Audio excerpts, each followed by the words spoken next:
Boa noite a todos que estão aqui, aqueles que nos ouvem pela internet. Eu queria fazer uma pergunta a você. Queria pedir para você agora pensar numa pessoa que está lá fora, talvez na sua casa ou a casa de um amigo. Pense em alguém que poderia estar aqui com você, que você gostaria que estivesse aqui.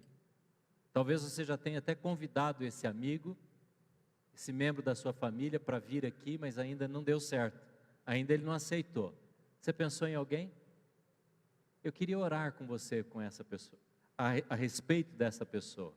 Queria convidar agora, porque Deus é o dono da vida, Deus é o dono do coração, e Ele inclina o coração, Ele faz as necessidades brotarem no coração das pessoas. E podemos crer que Deus pode visitar essa pessoa lá onde ela está. Talvez ela esteja doente, talvez esteja numa ansiedade, uma depressão, não sai do quarto. Deus pode visitá-la agora com o seu Santo Espírito. Você crê nisso? Vamos orar então? Abaixe sua cabeça, vamos pedir que o Senhor trabalhe nesta vida, cure, transforme, salve. Deus, nós colocamos agora essa lista de pessoas que precisam de uma intervenção sobrenatural do Teu Espírito Santo, que talvez estejam precisando de vida interior, de vida espiritual, de cura física, de transformação de situações e circunstâncias. Deus, pela fé, nós colocamos esses nomes na Tua presença e oramos para que o Teu Espírito as visite agora. O Senhor é o Deus de perto que está aqui, o Senhor é o Deus do que está distante, do que está lá. O Senhor é o Deus que se faz presente, anda com pessoas que Te buscam, e o que nós Te pedimos agora é que uma sede, uma fome da Tua presença seja despertada no coração desta pessoa.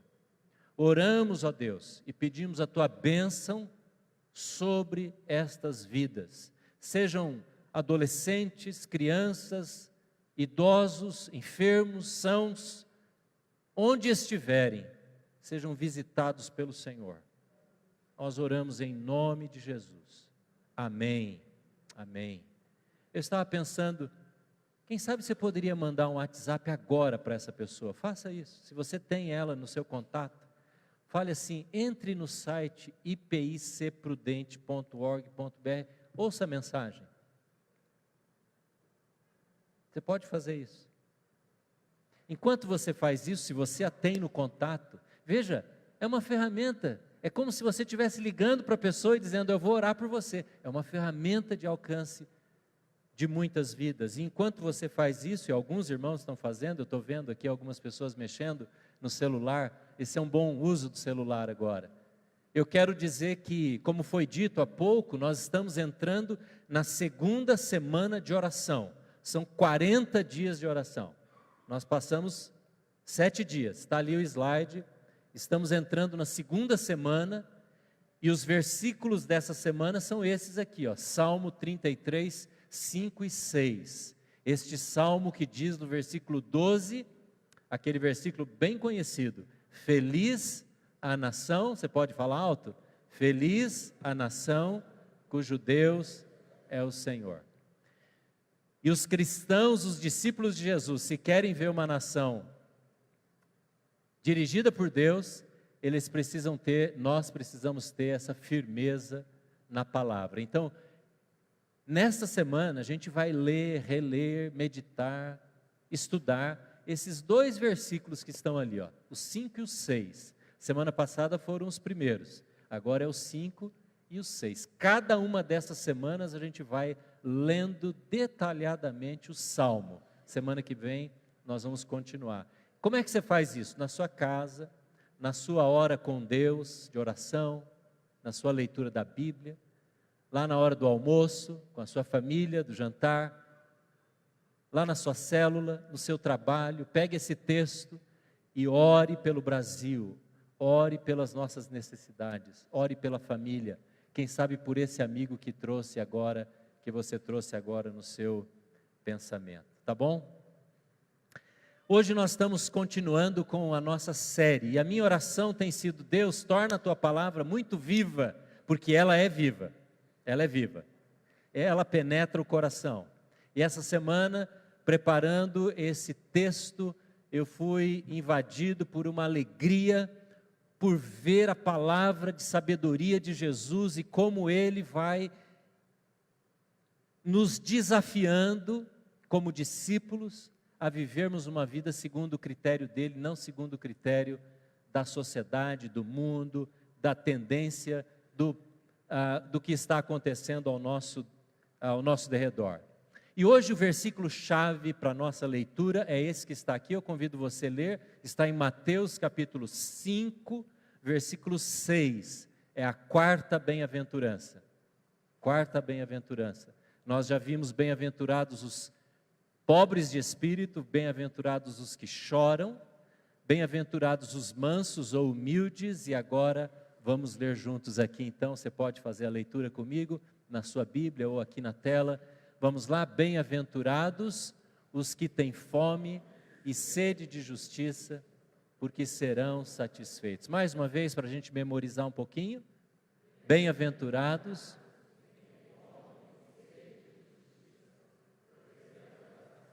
satisfeitos, essa é uma palavra-chave, e eu quero voltar a essa palavra, saciedade, satisfação, satisfeitos, durante essa meditação nesta noite. E talvez esta seja uma das bem-aventuranças mais difíceis para entendermos, sabe por quê? Porque aqui ninguém passa fome ou sede. O que Jesus está dizendo aqui é de uma fome de alguém que trabalha hoje para comer amanhã.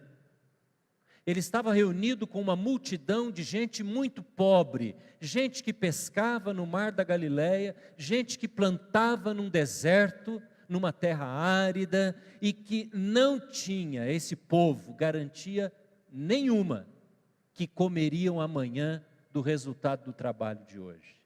Agora você e eu não sentimos fome. Você provavelmente nunca passou fome, alguém que está quase que morrendo de fome.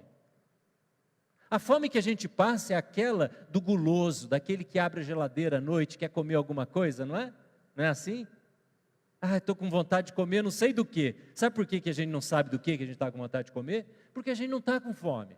A gente só quer comer, quer matar alguma saciedade, não é? Você não sente sede, graças a Deus por isso. Por causa disso é difícil de entender o que é que Jesus está dizendo. Porque aquelas pessoas sabiam que era ter fome e ter sede. E quando Jesus diz, felizes aqueles que têm fome e sede de justiça, eles entendiam. Porque eu sei o que é ter o estômago dolorido de fome. Não vazio um pouquinho, mas dolorido. O que é estar desidratado, de vontade de beber uma água e não conseguir. Eles sabiam que era isso. Numa terra árida se sabe o que é ter necessidade de água, mas nós não sabemos. Mas eu quero convidar você hoje para que essa palavra seja viva para nós todos hoje, amém, irmãos? Mesmo que você não esteja faminto, mesmo que você não esteja desidratado, quase morrendo de sede, mas que Deus opere esta fome e esta sede no nosso coração nesta noite, amém? E ele fala, bem-aventurado os que têm fome e sede do quê? De justiça. O que é que Jesus está falando aqui? Bem, para a gente entender o que é fome e sede de justiça, deixa eu dizer o que ele não está falando. Ele não está significando uma justiça ou um comportamento moral e ético. Veja o que Jesus diz no versículo 20 do mesmo capítulo 5. Mantenha sua Bíblia aberta, eu vou voltar em alguns versículos aí, por favor, veja o que é que ele diz do capítulo 5, no mesmo capítulo que nós estamos vendo, agora no versículo 20. Jesus está dizendo o que não é a justiça que ele está mencionando. Veja, essa justiça de Jesus não é aparência, não é comportamento ético moral. Ele está dizendo no versículo 20, pois eu lhes digo, que se a justiça de vocês não for muito superior à dos fariseus e mestres da lei, de modo nenhum vocês vão entrar no reino dos céus. O que Jesus está dizendo aqui? Que a justiça que ele menciona para o bem-aventurado, que tem fome e sede de justiça, não é a justiça aparente do mestre da lei, dos fariseus, que viviam cheio de etiquetas religiosas, comportamentais, éticas. Olha, não se pode comer sem lavar a mão, não pode tocar num defunto se você vai no templo. A roupa das mulheres tem que ser de um jeito, dos homens de outro. O cabelo dos homens, a roupa, a casa, na porta tem que ter isso e aquilo. E eles viviam com estas regras e diziam para as pessoas: se você colhe uma hortelã lá no quintal da sua casa, você precisa contar quantas folhas tem e dar o dízimo das folhas de hortelã. Eles eram especialistas em manter comportamento elevado na ética, na moral, mas faziam isso por aparência. E veja o que diz, continuando nesse mesmo tema, no capítulo 6, logo em seguida. Jesus continua dizendo: tenham cuidado, capítulo 6 de Mateus, versículo 1, tenham cuidado de não praticar suas obras de justiça. Veja a mesma palavra. Tenham cuidado de não praticar suas obras, os seus comportamentos de justiça diante dos outros. Para quê que ele diz? Para serem vistos. Jesus está dizendo: a minha justiça, aquelas que eu quero que você tenha fome e sede, não é aquela que você faz para ser visto. Não é isso. É muito bom que na sociedade, na família, na igreja, a gente tenha gente com alta reputação, com bom comportamento. Gente que tem um comportamento notório, notável na sociedade. Gente que faz boas obras. Gente que ajuda os outros. É muito bom isso, é importante. Mas Jesus está dizendo: se isso você entende pela minha justiça, como sendo a minha justiça, isso é apenas o arranhão superficial do que significa justiça. Você conhece gente assim? Há muitas pessoas que, quando ninguém está vendo, são uma coisa bastante diferente de quando alguém está vendo. A pergunta não é o que eu e você fazemos quando alguém está vendo. Quando tem uma câmera nos filmando, como numa avenida, numa estrada, e aí a gente então anda na lei, porque vamos ser filmados e multados. A questão é, quando ninguém está vendo, quando eu não estou prestando contas a ninguém, quando eu estou lá no meu quarto, lá na minha mente, sozinho, solitário, quem eu sou? Essa é a justiça que Jesus está dizendo. Não uma justiça aparente, feita como ato, como atitude, como comportamento, para que alguém veja. Não é isso que Jesus está dizendo. Você pode conhecer pessoas que são muito justas e que têm um comportamento invejável, mas não é isso que Jesus está dizendo, apesar de elogiarmos esse comportamento. E o país, a cidade, não é? A igreja, a família, precisa muito de gente assim, mas não é isso que Jesus está dizendo. Então, praticar a justiça, essa que deve gerar fome, sede no nosso interior, é muito mais do que ir além, é ir além muito mais da aparência, daquilo que as pessoas veem. Mas também, a justiça que Jesus está dizendo, não é aquele desejo secreto de vingança. Há pessoas que dizem assim para você, não é? Ou você já talvez tenha dito: estou com tanta raiva disso que aconteceu. E às vezes a ira, a raiva que surge em nós é por uma razão justa, não é verdade? Vocês viram um acidente que aconteceu, que levou à morte uma professora em São Paulo, que foi atropelada na marcha ré de um carro, arrastada durante uma quadra, porque o carro estava sendo perseguido por um carro da polícia? A gente olha isso e fica com uma raiva, um ódio tão grande, não é verdade? E triste vai ser a sociedade que não se irar com estas coisas. E aí eu fiquei mais ainda irado quando eu vi que o que foi preso foi o menor dos 3 que estavam praticando aquele ato. E eu posso imaginar aquele marido, os filhos daquela professora, vivendo esta semana. Mas Jesus está dizendo que ter fome e sede de justiça não é abrir o coração para ser justiceiro.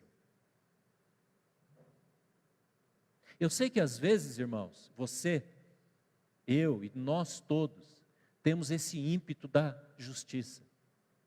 Como vimos essa semana lá em Pacaraima, quando um brasileiro foi morto, eu não sei dos detalhes, não é como é que ele foi morto, mas levantaram a suspeita de um venezuelano e mataram esse venezuelano. E a multidão se vingou daquele que talvez tenha feito o crime primeiro. Como é que você olha essa notícia? Porque o que Jesus está dizendo não é esta fome e esta sede. Há uma diferença enorme entre vingança e justiça. Sabe qual é a diferença? É simples. Vingança é quando eu tomo nas minhas mãos o direito de punir o ofensor. E eu decido lidar com aquele ofensor da maneira como eu acho que ele deveria ser tratado. Justiça é quando isso é muito importante, é quando eu transfiro para aquele que tem o direito e a autoridade para lidar com o ofensor, e eu dou a essa pessoa, seja o Estado, seja uma instituição, seja Deus, de lidar com a ofensa e com o ofensor. Isso é justiça.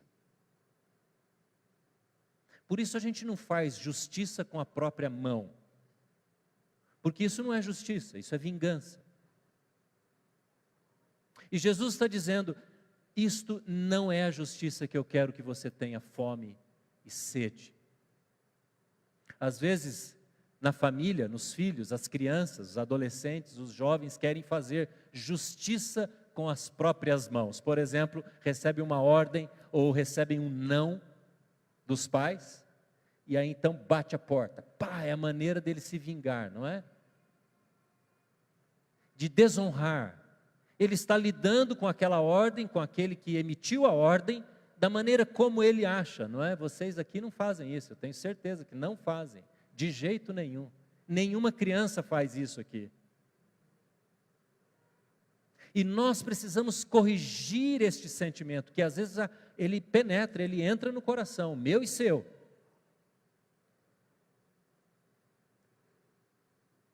Justiça é transferir àquele que tem direito.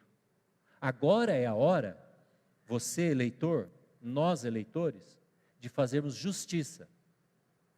Porque a você, a nós compete agora dizermos não para muitos e dizermos sim para um ou para 2, dependendo do cargo. É agora, essa é a hora de você conscientemente exercer a sua justiça lá naquela maquininha e você apertar aqueles botões. Jesus está dizendo, como é feliz a pessoa que deseja essa justiça. Então, a gente já viu o que não é. Deixa eu dizer para você o que é a justiça que Jesus está dizendo aqui. A justiça que Jesus está dizendo, em primeiro lugar, eu vou dar aqui 2 ou 3 definições dessa justiça. Em primeiro lugar, é promovida por Deus, do alto até o chão, até a terra. É a justiça que Deus faz, Ele realiza, com Ele e por Ele. Deixa eu explicar um pouquinho melhor. Essa justiça que eu diria que é a justiça vertical. O que significa isso? Significa que Deus tomou as medidas necessárias para realizar uma justiça comigo e com você, que nós não seríamos jamais capazes de fazer.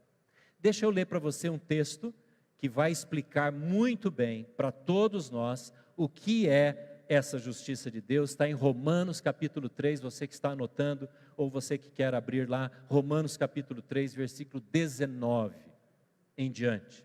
Veja o que diz sobre essa justiça feita por Deus e essa justiça com Deus. Olhe só, versículo 19. Portanto, ninguém será declarado justo diante dele, baseando-se na obediência da lei. Essa lei é a lei de Moisés, é a lei moral da Bíblia.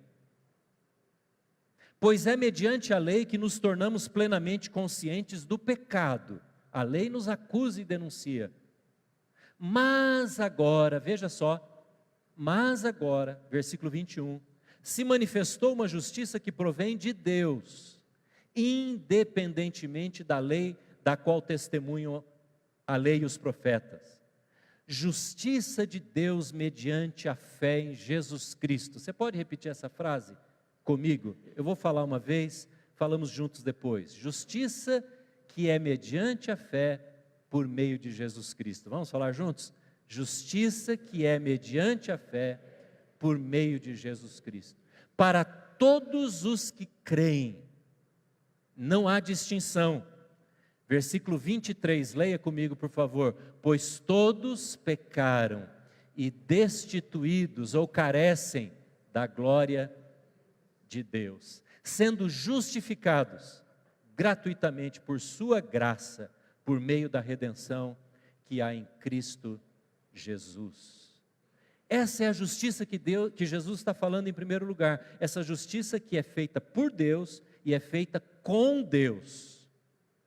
Nossa com Ele. O que significa isso? Significa que Deus imputou, Deus colocou através de Jesus a justiça dele, nos perdoa dos pecados, e somente através da morte de Cristo é que alguém se coloca como justificado, como justo perante Deus. Tudo que nós pudermos oferecer, poderíamos oferecer para Deus, para aliviar a nossa barra, para melhorar o nosso nome, para elevar a nossa reputação, sabe como é? Perante Deus, é lixo. Há um ato somente, que foi feito por Deus, através da morte de Cristo, que coloca justiça sobre nós, e nós somos vistos por Ele como justificados, como alvos da justiça. É somente Deus quem toma a nossa vida e nos tira de um lugar de condenação, de injustiça, de injusto, e nos coloca neste lugar, onde Ele nos vê como justificados. Você compreende isso? Diga amém. Amém. Há um texto, uma figura de linguagem muito forte, que é usada por Isaías. Você já ouviu falar em trapo de imundícia? Trapo de imundícia. Isaías diz que as nossas justiças são como trapo de imundícia. É muito forte essa declaração. Por que é muito forte? Bem, o que acontecia lá em Israel era que os leprosos não podiam viver na sociedade, eles viviam fora da cidade, do lado de fora dos muros. Porque alguns doentes ficavam tão mal cheirosos, e a secreção, os líquidos corporais eram tão mal cheirosos, que as pessoas não podiam viver na comunidade, na família. E eles então, para evitar a sujeira, para tentar evitar maior contaminação, embrulhavam o corpo, a mão, o rosto, a cabeça, em panos. E rotineiramente as pessoas traziam panos, faixas para aqueles doentes e jogavam de longe para eles, para que eles se mudassem aquelas ataduras. E quando eles tiravam aquelas ataduras, eles queimavam, porque cheirava muito mal, cheirava podridão. Isaías pega esse pano e diz: a nossa justiça é trapo de imundícia. Você pensa que você pode, que alguém pode se apresentar diante de Deus? Só temos trapos de imundícia para darmos a Deus. E se alguém quiser se apresentar diante dele, achando que pelo comportamento se faz agradado, se faz recebido por ele, é como se alguém saísse de um lugar daquele lá dos leprosos e fosse comprar uma linda seda, cheirosa, bonita, colorida, aquela que toda mulher quer ter para fazer uma boa blusa, um bom echarpe, e pegasse aquela seda cara e levasse para aquele doente, achando que aquele tecido caro poderia resolver o problema da podridão daquela carne. Não demoraria minutos para que aquela seda colocada sobre aquela ferida se tornasse de novo um trapo de imundícia. Não há nada em você, meu irmão, minha irmã, nada em mim, nada em nós, senão a graça de Deus para nos tornar aceitos por Ele. Você compreende isso? Hoje não se fala em pecado. O que se fala é em desvio de comportamento. Não se fala em pecado, se fala em herança da família, em educação inadequada. Não se fala em pecado, se fala em problemas estruturais da sociedade. Não se fala em pecado, fala-se na individualidade do cidadão, do ser, das escolhas que cada um pode fazer. A Bíblia continua dizendo que pecado, que nos afasta do propósito de Deus, ainda continua sendo chamado de pecado. E não adianta colocarmos as mais lindas sedas. A religiosidade, aliás, é muito usada para isso. As igrejas, às vezes, estão cheias de pessoas que querem colocar essas ataduras bonitas, ao invés de receberem esse ato de Deus em Cristo que nos é imputado, que nos é colocado como sua justiça, e dizermos: pela graça eu sou salvo. Nós cantamos agora há pouco. É mediante a fé, não é nada que você pode fazer. Considere-se como um pobre, necessitado, um quebrantado, alguém que chora, como as bem-aventuranças anteriores. E aí você vai ver então o que é um tratamento de Deus para a nossa lepra, que é o pecado. Amém, irmãos? Quando você for olhar para as mazelas ou as desobediências dos filhos, quando você for ajudar um casal que está em crise, quando você for aconselhar um amigo que anda caminhando por comportamentos tão inadequados, que ferem a família, não se esqueça de dizer a ele: só há redenção nesta justiça que é imputada por Deus através de Jesus Cristo. E a pessoa tem que vir como ela está. Às vezes, sabe o que é que nós queremos? Nós queremos melhorar as pessoas para depois elas irem a Deus. A igreja não está aqui para melhorar ninguém, irmãos. A igreja está aqui para anunciar que Jesus é a única justiça suficiente para perdoar o pecado. E depois, essa pessoa é mudada. Esse casamento é transformado. Os homens precisam entender que só há vitória sobre pecados masculinos se o coração ficar rendido, prostrado diante de Deus, e Ele imputar e colocar essa justiça e esse perdão. As crianças, os jovens, precisam entender que remissão de pecado é só através da morte de Jesus. Essa é a fome que a gente deseja que todas as pessoas tenham. Essa é a fome que o profeta diz: ó, vinde, vocês que não têm dinheiro, comprem de graça. Não é por obra,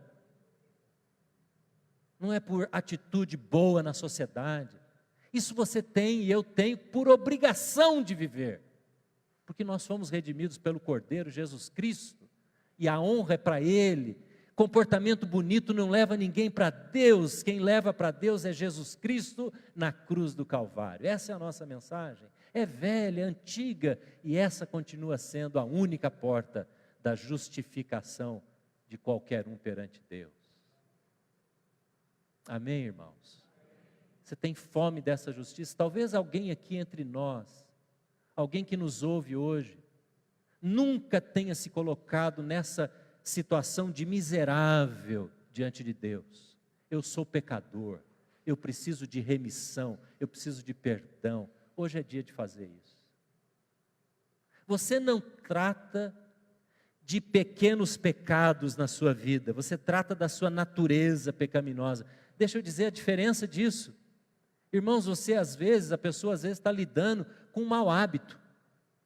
E ele vai para Deus porque ele quer se livrar do mau hábito. Ele quer mudar de vida, quer ter um comportamento mais bonito. Que bom, né? Que bom, isso é ótimo. Mas não é isso que a morte de Cristo trata na nossa vida. A nossa vida é tratada por Jesus na raiz do problema. É o pecado. Não são os pecados, em primeiro lugar. Primeiro a pessoa precisa entender que ela é pecadora, e depois ela lidar com os seus pecados, e mudar a sua vida, e santificar-se, e transformar diante de Deus. Amém, irmãos? Essa é a mensagem do Evangelho, essa é a fome. E às vezes as coisas não mudam nos pecados, e a pessoa não consegue ter vitória na vida dela, continua apanhando dos pecados o tempo todo. Sabe por quê? Porque ela ainda não entendeu essa justiça de Deus e não entregou a sua vida a Cristo. E fica tentando tirar a lepra com o esforço de um banho. Não resolve. Precisa primeiro ter a conversão a Cristo, a redenção de Jesus. Um caráter precisa ser transformado dia a dia, o caráter de Cristo sendo visto em nós. Mas primeiro precisa haver a conversão a Cristo. Essa justiça que é feita por Deus através de Jesus. Então esse é o primeiro significado, quando Jesus fala fome e sede de justiça. Mas tem um outro significado, que é a justiça relacional. Agora nós partimos para a horizontalidade da justiça. Se eu estou perdoado por Deus, agora a minha vida, os meus relacionamentos vão ser diferentes. Eu passo a honrar e amar as pessoas. A minha boca para de falar palavras que agridem o cônjuge, os filhos, os pais. A minha boca agora começa a elogiar, começa a honrar as pessoas. Não é possível que a nossa vida de justiça relacional continue a mesma depois que encontramos a Jesus. A nossa boca tem que ser diferente, as nossas palavras têm que ser diferentes. E aí você começa a lidar com hábitos, aqueles que você aprendeu lá com a sua família, aqueles que você já consolidou no seu relacionamento conjugal, essa maneira ríspida de tratar o cônjuge, essa maneira dura de responder uma ordem dos pais. Aí você então começa a ver que essa justiça horizontal, de honra, precisa começar a acontecer na nossa vida. Aqui uma pergunta que vale a pena. O que falamos quando ninguém está ouvindo? Quando essas pessoas que nós falamos sobre elas não estão perto?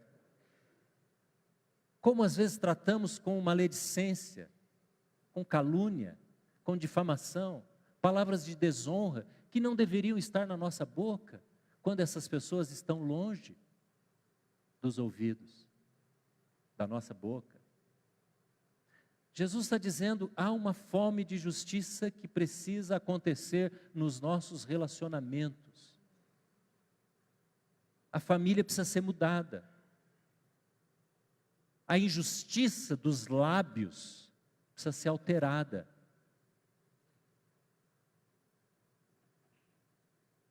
Felizes os que têm fome e sede de justiça.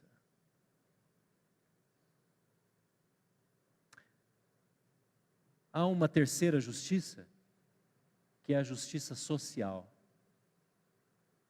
É a justiça que vai da nossa vida para a sociedade. Nós estamos vivendo um tempo muito difícil, muito complexo, um tempo de desafio para a igreja, que precisa se sentir e ser agente da justiça de Deus. Nós estamos numa fase importantíssima das eleições.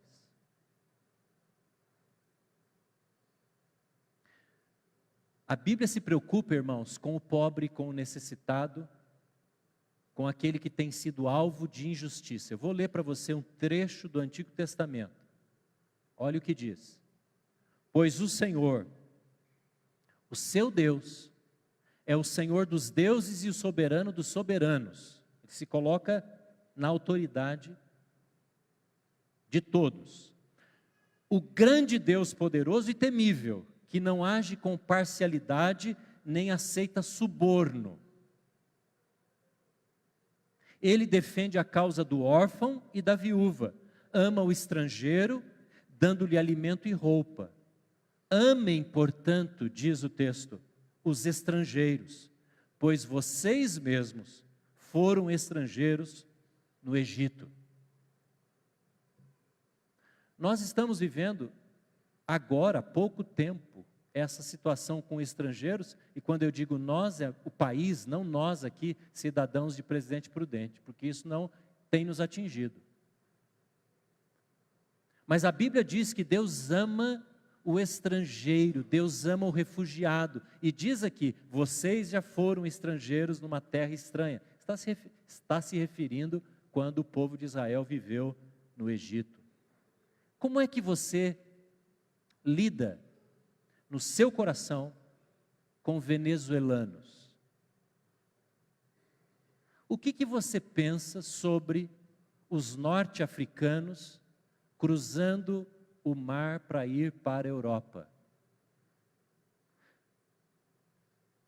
Irmãos, o cristão, o discípulo de Jesus, deveria ser o primeiro a olhar e pensar na necessidade de haver justiça social. E eu estava fazendo um cálculo esses dias sobre o número de venezuelanos que vieram para o Brasil. Se esses homens e mulheres fossem distribuídos no Brasil, daria uma quantidade de 1, 2 pessoas por município. É um absurdo alguém dizer venezuelanos que fiquem na Venezuela. Isso não é uma atitude de um cristão. Os problemas são difíceis de serem resolvidos, não tem dúvida. Mas a prática da justiça deveria ser parte do nosso menu principal. Sabe como é? Quando você abre a tela do computador, a primeira coisa que deveria aparecer, eu sou emissário da justiça.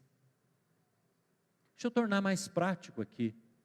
As pessoas com quem nós vivemos deveriam ser alvo de justiça. O salário pago para uma ajudante do lar, de uma mulher cristã, de uma família cristã, deveria ser no mínimo igual ao melhor salário que se paga na cidade. E não ficarmos lutando por, sabe, coisas mesquinhas. Como tratamos as pessoas. Essa é a justiça, porque às vezes falamos de justiça social no nível macro da sociedade, do Estado, mas nos esquecemos de tratar com justiça as pessoas que nos servem, que servem você nos lugares onde você compra, pessoas que servem você, que servem a sua família, os professores dos seus filhos. sabe? Justiça, honra para as pessoas que trabalham pela sociedade. É interessante nesse sentido, o texto de Jesus, quando, antes de morrer, reúne os discípulos, e ele fala sobre o julgamento. Ele diz assim, Mateus capítulo 25, quando o Filho do Homem vier em sua glória, com todos os anjos, assentar-se-á no seu trono. Trono é lugar de juízo. Ele está falando sobre julgamento. Todas as nações então se reunirão diante dele, e ele separará umas das outras. O pastor separa ovelhas dos bodes, e colocará as ovelhas à sua direita e os bodes à sua esquerda. Então o rei, que está sentado no trono, dirá: venham benditos do meu Pai para o reino que foi preparado a vocês. Presta atenção agora, pois eu tive fome e vocês me deram de comer. Tive sede e vocês me deram de beber. Fui estrangeiro e vocês me acolheram. Necessitei de roupas e vocês me vestiram. Estive enfermo e vocês cuidaram de mim. Estive preso e vocês me visitaram. Aquele que está sentado no trono está dizendo isso para as nações, para todo mundo que está debaixo de juízo. Mas essas pessoas que estão debaixo do juízo, sendo julgadas, quando ouvem isso, não entendem. Aí elas fazem uma pergunta para aquele que está sentado no trono. E eles dizem assim: então os justos dirão: Senhor, quando te vimos com fome e te demos de comer? Quando te vimos com sede e tivemos de beber e te demos de beber? E aí aquele que está sentado no trono vai responder a pergunta. Eu vou dizer agora, eu vou deixar claro para vocês. Sabe quando vocês fizeram isso? E ele diz: quando vocês fizeram algum dos meus pequeninos, fizeram a mim. Jesus está dizendo que quando alguém cobre a nudez, reparte a roupa, dá comida, cuida da criança, cuida do idoso, do necessitado, do estrangeiro, do refugiado, quem quer que seja, está fazendo para ele. Estas são as obras que valem, porque obras valem, mas obras valem após a conversão a Cristo. E um dia todas estas obras serão julgadas, as oportunidades que tivemos de fazer o bem. Portanto, querido irmão e irmã, nós deveríamos apoiar toda e qualquer iniciativa que faça, que promova o bem em qualquer lugar. Deixa eu tornar bem prático. Todo mundo aqui, ou quase todo mundo, conhece o nosso projeto social Mão Amiga. Eu estava pensando, quando li esse texto, que o nosso projeto social Mão Amiga deveria ter uma fila de gente querendo entrar para ajudar. Nunca deveria ser necessário a gente dizer: escuta, você não quer ajudar na alfabetização? Você não quer ajudar no Mão Amiga? Você não quer ajudar a tal iniciativa social da nossa igreja? Deveria ter gente pedindo: por favor, dessa vez me deixa ajudar. Eu quero ajudar esse ano. Porque nós somos amantes e temos fome da justiça, irmãos. O que é que está ao seu alcance para promover a justiça? A gente vê injustiça por todo lado. Eu tenho aqui comigo a nossa bandeira.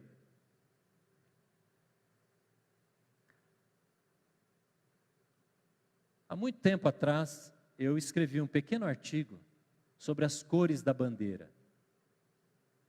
E eu pensei que, como a gente aprende na escola, né, lá quando criança, que o verde significa a nossa riqueza da natureza, criação. O amarelo significa a nossa riqueza da terra, o que a terra produz, o nosso povo. O azul significa o céu que está sobre nós. lindo céu, agora nos dias de primavera. E o branco significa a paz que nós desejamos para a nossa pátria. A nossa bandeira não é vermelha, nunca será vermelha, nunca será laranja, nunca será marrom, nunca será roxa. A nossa bandeira é verde, amarela, azul e branco. Agora, deixa eu dizer uma coisa para você. Eu escrevi esse artigo dizendo que a gente precisa ser verde e amarelo, mas também azul e branco. Sabe por quê? Eu pensei que o azul e o branco representam Deus. Porque o azul pode representar para nós a imensidão do céu e o branco a santidade de Deus. O cristão tem que ter pé no chão verde e amarelo, mas ele tem que ter coração e cabeça azul e branco. Ele tem que ser um homem, uma mulher, um jovem que ama a justiça. E tudo que é reto na faculdade, no colégio, na família, na igreja, na sociedade, no escritório. Ele precisa fincar o pé no chão e dizer: nada desse negócio de ficar pensando que quanto pior, melhor, porque Cristo vai voltar logo. Esse não é o pensamento de Jesus. Mas tem muita gente que pensa isso. Precisa piorar para Cristo voltar, não é, pastor? Não precisa piorar, não. Essa não é a nossa preocupação. Mas nós precisamos, enquanto colocamos o pé no chão verde e amarelo e amamos a nossa pátria, e temos consciência do nosso voto, nós precisamos ter um coração azul e branco. Isto é, entendermos que a plenitude da justiça vem do alto. Por isso a gente diz: feliz a nação cujo Deus é o Senhor. Nós não estamos aqui para melhorar o Brasil. Isso é pouco. É lógico que nós vamos trabalhar para isso. Mas isso é pouco. Porque o nosso coração é azul e branco.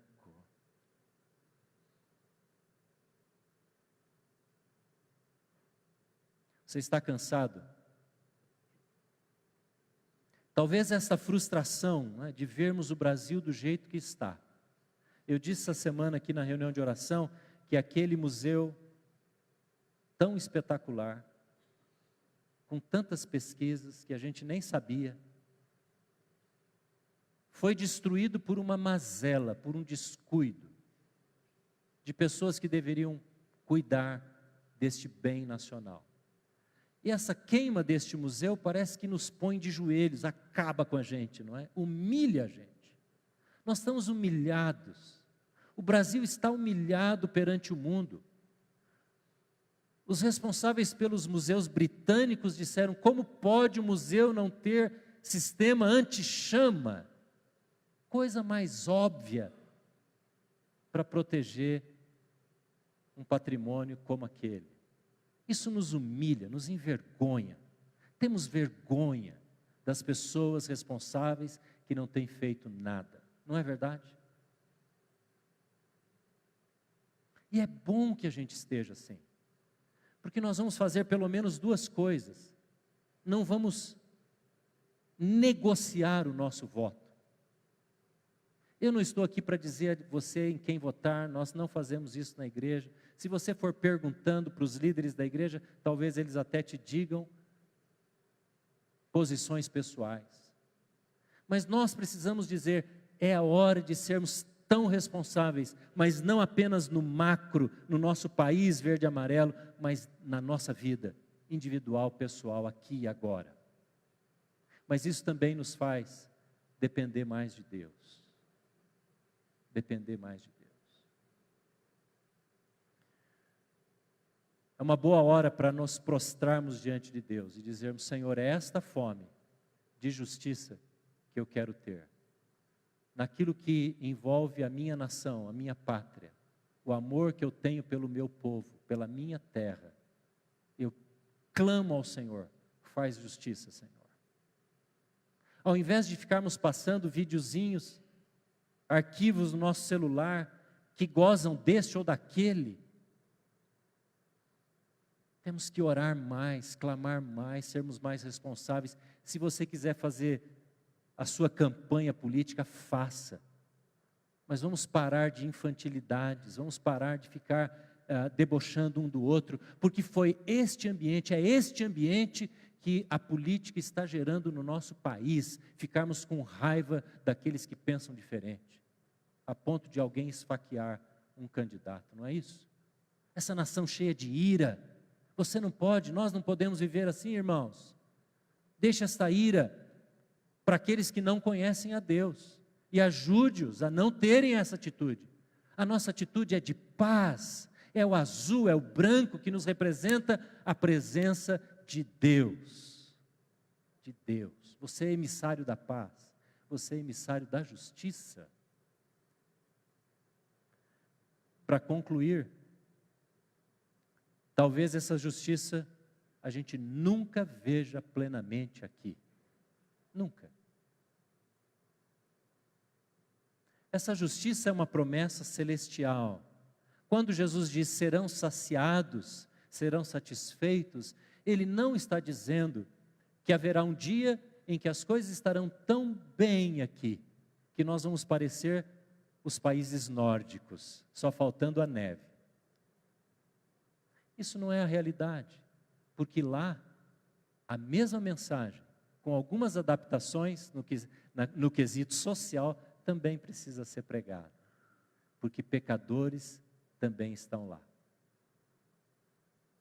Mas essa justiça é aquilo que esperamos na glória.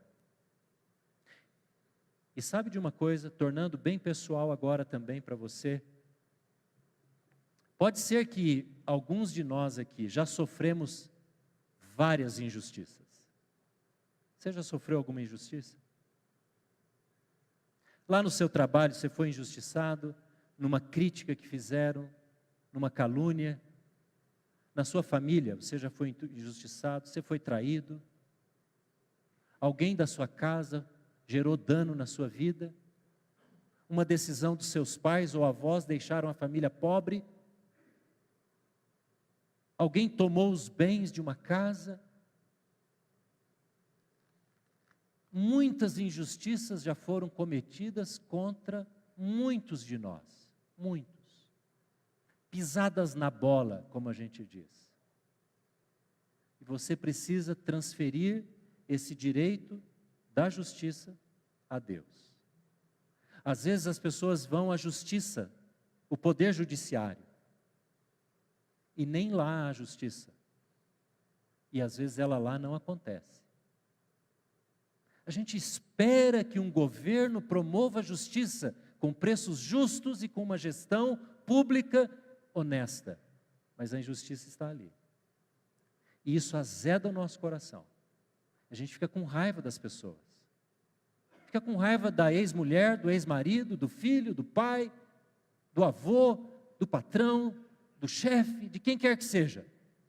Fica com ódio do juiz porque não julgou como a gente gostaria que fosse julgada a nossa causa, e nós precisamos dizer, Senhor, a justiça, no fim das contas, só vem do Senhor.